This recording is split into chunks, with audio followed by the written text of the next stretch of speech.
এখন পুলিশ দেখলে ভয় পায়, কি আমার খ্রিস্টের মধ্যে আটকে ফেলে, একটা ভয়ঙ্কর একটা ক্যারেক্টার। পুলিশ হলো বন্ধু,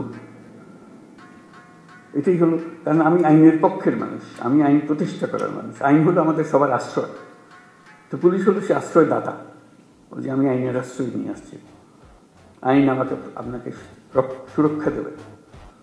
এটা যদি আমরা এই ইমেজটা যদি প্রতিষ্ঠিত করতে পারি, অতীতের সব কথা মানুষ বলে যাবো। কাজে এটা নিয়ে কান্নাকাটি করে কোনো লাভ নেই, কারণ সেইটা আমরা বদলাতে পারবো না। সেই 16 বছরের ইতিহাসে আমরা বদলাতে পারবো না। সেই 16 বছরের কালিমা আমার সারা গায়ে মাখা আছে, আমি রাতারাতি পাল্টাতে পারবো না।